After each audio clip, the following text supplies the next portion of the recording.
Maturing is realizing that you will never find yourself a wife or husband. Like, everybody got a different definition of love. Some people's love is conditional, and some people's love is unconditional, but you only have to do certain things for it to be unconditional. Every person watching this has a list. Tall enough, funny enough, ambitious enough, doesn't have baggage, similar interests, no explaining required. So I've got bad news and I've got good news. Bad news, that person, that ideal partner, they do not exist. The reality is you're focused on solving the wrong problem. The good news, the actual skill that makes relationship work is learnable. Like lifting, like coding, like anything you've ever gotten good at on purpose. Hi, I'm Wincon. I'm a psychotherapist and doctoral candidate. I built Win Condition to teach that skill. Let's get into it. Oh, and if you're the type who actually wants to get better at this, instead of just doom scrolling relationship content, do me a favor and hit the like and subscribe right now. It generally helps to reach more people who need to hear it. Okay, back into the video. Chapter 1, The App Trap. Not gonna lie, bro. I was scrolling through my Hinge and my Tinder, right? Hundreds and hundreds and hundreds of hoes on there, right? You felt like the man. You something like that a year ago would make you feel like the man. Just 100 of those random ass women that are trying to give it to you, right? That found you attractive, that want to give you time and intimacy, right? And then you take a brief pause. You're like, damn, there's a lot of them there, right? How many of them are here now to this day? Because all this shit is dating back to, it's no longer than a year. Let's just say like 8 months or something, right? How many of them hoes are still here to this day? None. Those are not real options, bro. They're damn near not even real people. Here's the pattern I see constantly with guys in their 20s and 30s. They treat dating like inventory management. A bad match, they swipe. Small conflict in week 5, they're out. Someone says something that stings a little, blocked. And the dating apps love this because their business model is more people in front of your face, not you actually finding the one. Here's the part nobody tells you: searching is not the hard part, building is. You can find a good enough person in a weekend if you're not delusional about your standards. Finding someone isn't the bottleneck. Turning a stranger into someone who actually understands you, and vice versa, is what building a lasting relationship is meant to be. And almost nobody trains for it. Compared to something you respect, nobody runs a marathon with zero prep and blames the marathon when they fail. But we walk into relationships with zero training, hit the first real conflict and go, I guess we weren't compatible. You're not struggling with compatibility, you're struggling with the skill of love. Chapter 2, Love is a Skill, Not a Feeling. This is the single biggest mental shift I want you to leave with today. Love is not something that either hits or doesn't. It's not a lightning bolt. It's closer to a trainable skill like drawing or public speaking. And weirdly, this is actually the optimistic take. If love were purely a feeling, you'd be at the mercy of chemistry forever.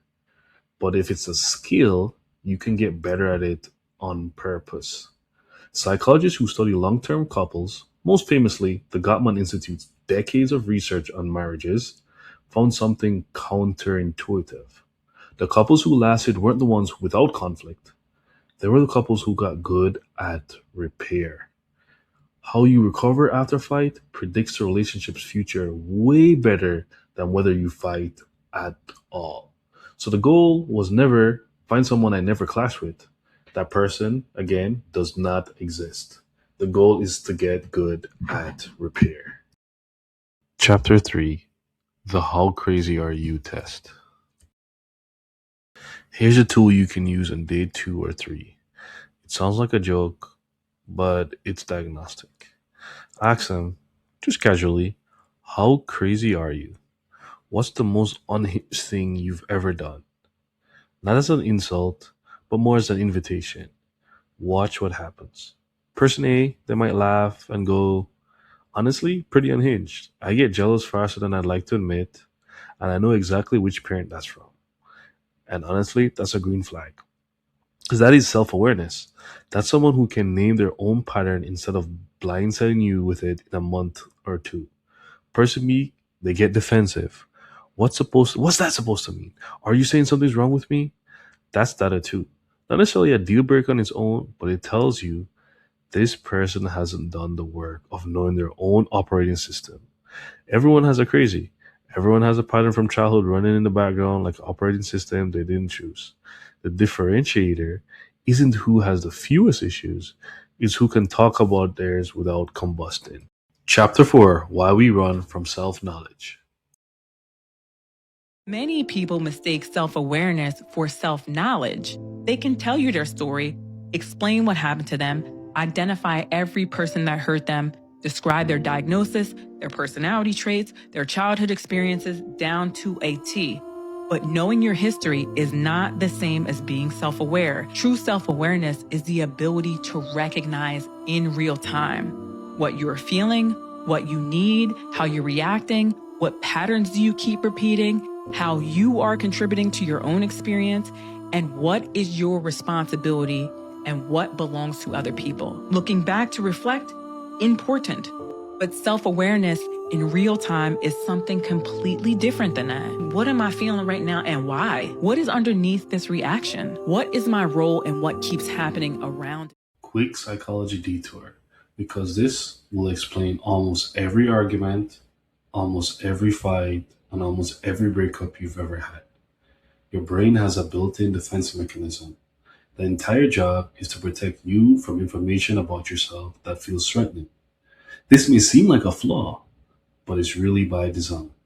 So when a partner says, "Hey, when you get quiet like that, it makes me feel shut out," the defense response is, "Girl, why you always overreacting?"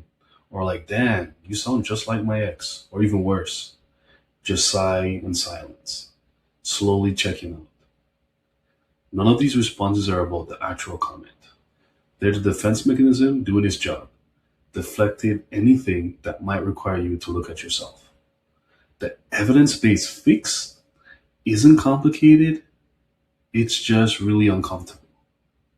When someone gives you uncomfortable or unwelcome information about your relationship pattern, you need to train your response. You could say something like, "Can we reset and talk about it again?" instead of saying, "No, you're wrong." That one sentence swap, replacing defense with compassion, is one of the most reliable predictors of whether a relationship survives or destroys and self implodes. Chapter 5: Compatibility is the output, not the input. Loving someone does not automatically give them the tools to hold your weight. In fact, I feel like one of the biggest traps is thinking that your love is such this superpower that it's going to bypass somebody's will to want to be better. Let's kill this myth. Compatibility is not something you find, it's something you and your partner build. You don't need someone who agrees with you about everything from the rip. You need someone who's willing to do the work of building understanding once there's friction. Because trust me, there will be friction. Here's the actual litmus test. When there's a problem, does the person treat it as a co op main quest, or do they treat it as evidence that you're the problem or they're a victim? That's a real fork in the road. Someone who's stonewalling, who makes everything your fault, who brings up the ex mid argument, that's a person refusing the actual work of the relationship. Not because they have flaws, because, trust me, everyone does, because they won't engage with fixing them. Here are three questions worth asking a partner. One, things are calm. Please don't ask this mid fight. One, I get close to you. What part of you gets nervous? Two, how do you usually respond when I try to bring something up? Do you get curious or do you shut down? And three, is there something I've done that's bothered you that you haven't said yet? The last one alone will fix more relationships than any date night ever will. Most disconnection, and yeah, most dead bedrooms, isn't really about sex. It's about unspoken resentment, quietly killing trust in the background. Chapter 6: The Social Media Trap. Tell you a trap that I feel like a lot of people fall into, and I've fallen into this in the past, but you come out of it eventually. And it's a game changer when you do kind of come out of it, or you do come out of it, because there's so many people in this generation that fall into this, especially with social media. Like you look on TikTok, someone can blow up for their because they look really appealing, like maybe they're universally attractive and people are fussing over them. Then people get caught into this thing where it's like, I want to look like that, I want to be universally appealing to everyone. And honestly, I hear it, I kind of see where that comes from. But the thing is, it's not realistic. And honestly, there's a true confidence and freedom feeling knowing that you're not going to be everyone's type. You think to yourself, like, I know my appeal, and there'll be certain people who find that appeal attractive and the people who wouldn't. But there's a confidence you gain from knowing you can't be everyone's type. Last thing, because I know a lot of you already absorbed this without realizing it, therapy talk went mainstream over the last decade. Attachment style, red flags, narcissism, bipolar, avoidance, genuinely good and useful information and terminology now everywhere. But watch the tone of how it gets used online. It's almost always aimed outward. Women are bipolar, men are narcissists. They are the red flag. Rarely do you hear someone say, "What am I bringing into this situation?" That framing feels good because outrage is more entertaining than self reflection, but it trains you to treat every partner's flaw as a reason to exit instead of a reason to communicate. So I want you to take this recalibration. Everyone has red flags. The question was never, does this person have flaws? It's, can we repair when these flaws show up?